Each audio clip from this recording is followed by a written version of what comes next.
Bonjour tout le monde, bienvenue dans ce nouvel épisode du SEO by Night. On vient juste de sortir des masterclass SEO et j'accueille pour cet épisode Baptiste Guiraud. Salut Hello. Baptiste. Salut.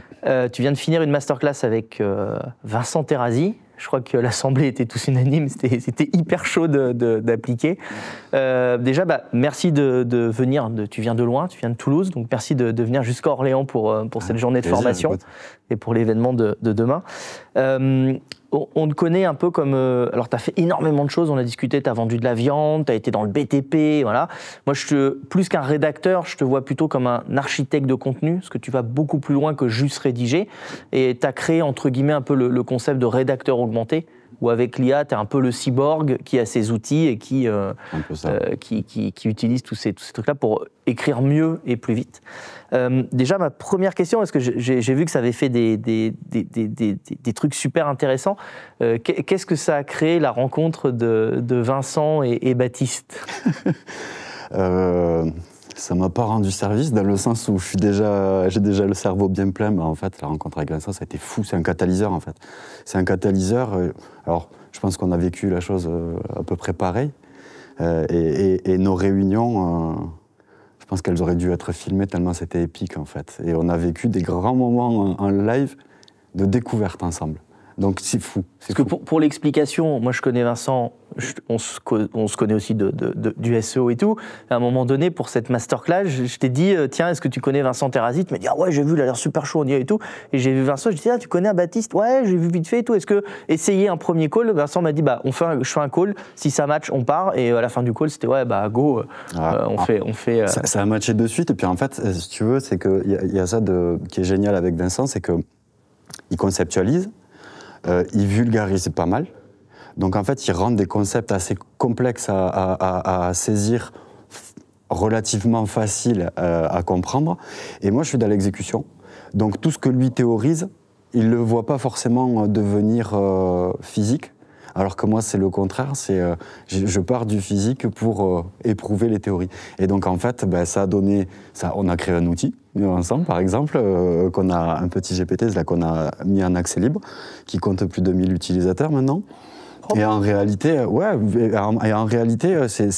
on avait préparé ça pour ici, mais c'est venu tellement naturellement que voilà, on l'a balancé. Et je pense que c'est pas fini avec Vincent. Bon, génial. Donc merci pour nous avoir mis en relation. C'est vraiment je t'en prie, ça fait plaisir.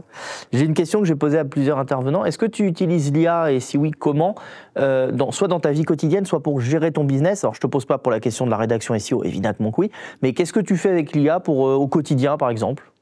Alors, je suis un mauvais exemple, je pense, parce que justement, l'IA, j'y pose... Alors, par exemple, je fais partie de ceux qui posent jamais de questions à l'IA. Donc, par exemple, moi, je me tournerai jamais vers l'IA pour lui poser une question du quotidien, un truc que je connais pas. Je vais chercher. Je passerai pas par ça. Et ensuite, au quotidien, concrètement, je rends des services aux gens plus qu'à moi. J'ai l'exemple d'un pote qui est expert en assurance. Tous les soirs, c'est 1h30 de dossiers à remplir. Et donc, je lui ai créé un petit bot où... il est sur le chantier, il dicte en vrac ses données, et le soir, en fait, il récupère son dossier structuré en JSON qu'il n'a plus qu'à importer dans son truc. Et en fait, c'est des petits outils comme ça que je crée pour rendre service. Mais au quotidien, dans ma vie de tous les jours, je ne m'en sers pas du tout, que pour le taf. Donc j'ai une relation un peu particulière avec ça. Ouais, je comprends. Au niveau des trois piliers du SEO, technique, contenu, popularité, classique, comment tu vois l'impact de l'IA? Est-ce que tu penses qu'il y a un pilier qui va prendre de plus en plus de poids, un autre qui va mourir? Vaste question en réalité, parce que justement aujourd'hui, le contenu, tout le monde a la possibilité, alors je ne dis pas que tout le monde le fait, tout le monde a la possibilité, les outils pour générer du bon contenu, pour avoir du bon contenu.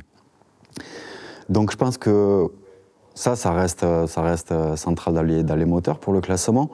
Mais là où ça aura un vrai impact, c'est celui qui restera vraiment convaincant. Mais en soi, je pense que ça va se niveler à ce niveau-là. Le linking, forcément, la popularité va jouer. On sait très bien que il faut que tu t'inscrives en expert de plus en plus. Et c'est ce qui compte, que tu fédères en plus. Il faut avoir sa communauté. Donc en fait, tu vois, j'ai presque envie de dire que ce qui va le plus compter, c'est pas les trois piliers classiques, c'est la capacité à fédérer. la capacité à fédérer, la capacité à créer une communauté, la capacité à te faire suivre. Et quel que soit en fait le levier utilisé, mais je pense que c'est ça qui va être vraiment au cœur du truc et créer le fameux hit suprême, quoi. Ok, c'est intéressant. Ça rejoint un peu le multicanal aussi et d'autres signaux que le SEO classique. C'est ça en fait, c'est pas que du SEO pur, je pense qu'il va falloir être présent partout, mais bien à y être. Donc en réalité, c'est ça, ce pouvoir fédérateur, ça suppose que le travail est bien fait en amont, quoi. Ok. Donc je le vois plutôt comme ça, je pense. Et ce qu'on voit de plus en plus de gens utiliser TikTok, Bing, les chatbots d'IA conversationnelle & Co comme des moteurs de recherche. Comment tu vois un peu ton métier avec l'évolution de Google? Alors c'est vraiment hypothétique parce qu'on est au tout début, on n'en sait rien et tout, mais comment tu vois un peu ce que la rédaction web? Parce que demain, s'il n'y a plus de Google, est-ce qu'il y a encore de la rédaction de contenu?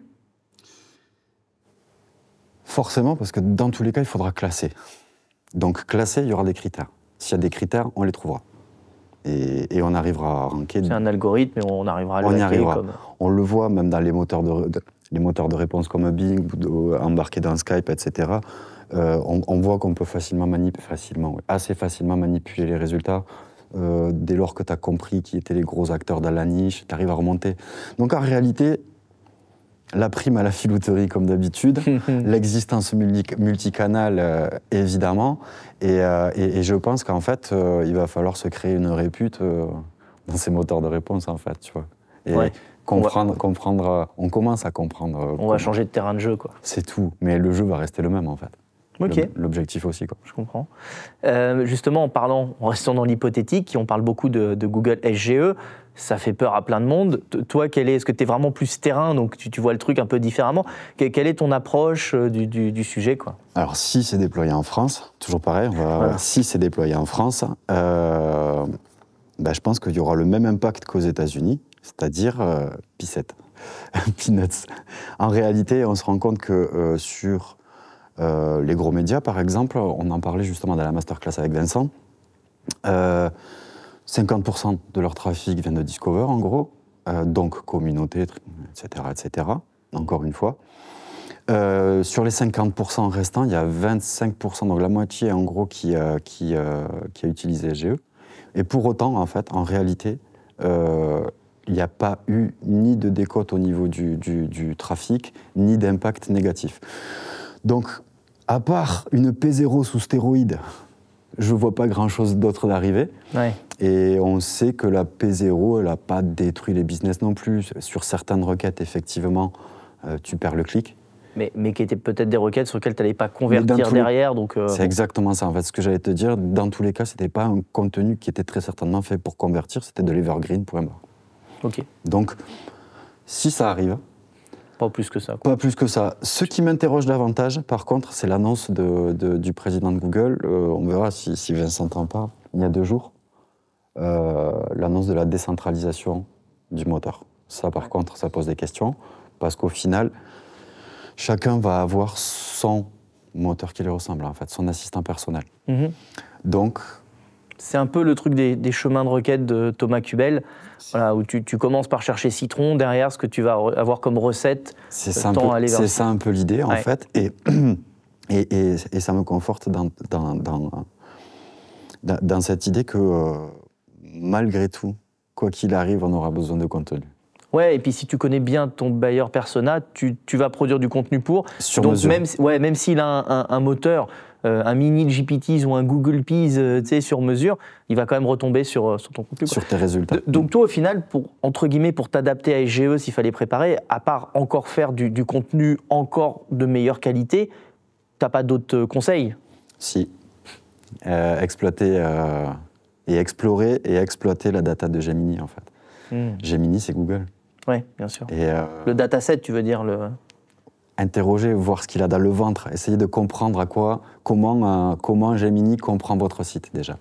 Comment Gemini comprend votre site, vous allez voir en partie ce que Google comprend de votre site. Et vous allez voir apparaître des carences ou au contraire des trucs qui vont vous étonner en vous disant mais pourquoi il s'arrête là-dessus? Peut-être parce que vous avez trop insisté là-dessus.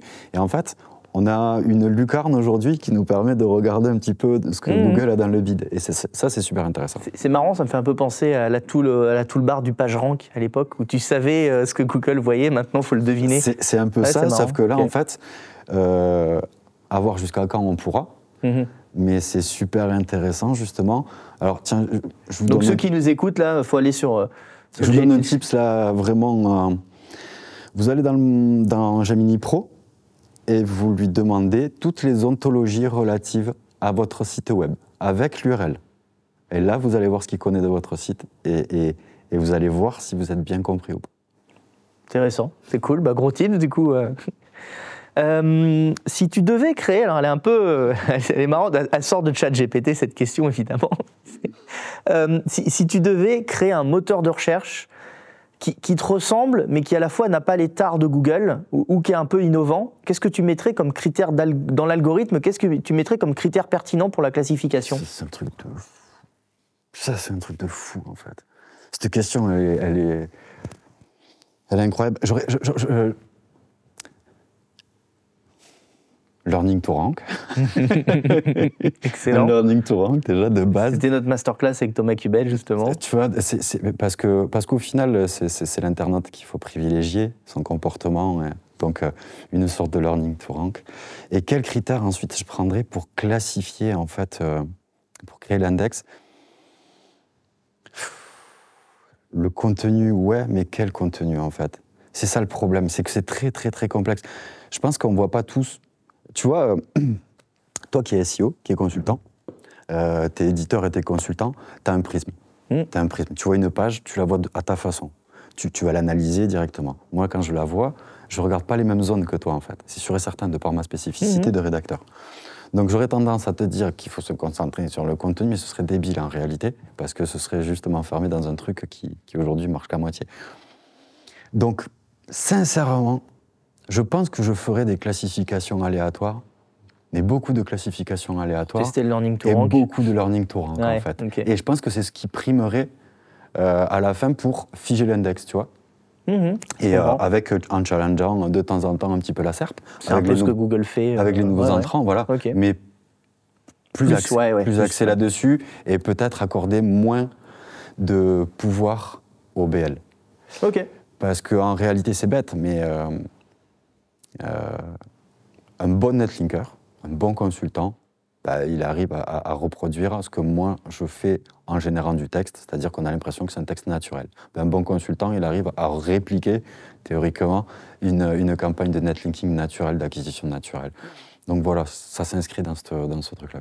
Et puis si ton contenu est, alors c'est encore bateau ce que je veux dire, mais s'il est extraordinaire, il va recevoir il est censé être repris. Et partagé du moins, moins partagé. Ça aussi, les signaux de partage, je pense que j'en ferai un gros signal, tu vois. Ouais. Le fait que ce qui soit... Sur des réseaux sociaux, sur... Et même essayer de traquer plus loin, tu vois, sur des Discord, sur des trucs comme ça, voir si tu as moyen de tu vois, voir. Si des communautés se le partagent et se le donnent, on ne peut pas, mais par SMS, par... Exactement. Voilà. Okay. Alors, on ne peut pas, ou il y aurait un tag caché à chaque fois, j'en sais rien.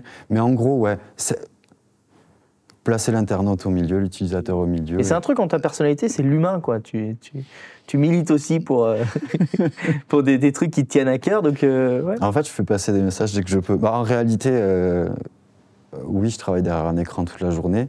Oui, je suis assez associable. Je me force à venir dans des endroits comme ça et tout ça, ça me fait du bien.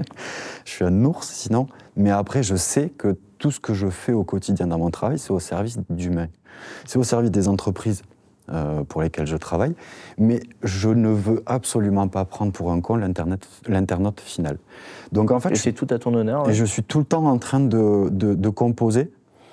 Tu vois, il y a un truc qui fait rire, que j'explique dans les formations, et je leur dis, ayez des personas très clairs en tête. Et alors, tu sais, je suis exalté en plus, et ils sont là, oui, mais moi je suis là, mais moi quand j'écris pour une personne âgée, j'écris pour ma tante.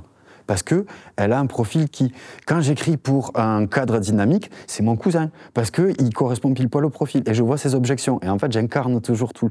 Et je pense toujours à du monde en écrivant. Donc je pense que ça, c'est... super intéressant. C'est ce qui fait la différence un peu peut-être. Ok, bah, c'était super cool en tout cas de t'avoir. C'était un plaisir. Merci d'avoir relevé le défi pour cette première édition des masterclass. Je pense que le défi est relevé, mais j'ai adoré t'avoir. Vous allez retrouver d'autres épisodes sur des masterclass SEO et sur les interviews que j'ai pu faire des intervenants du SEO by Night. Merci de nous avoir suivis, à très bientôt.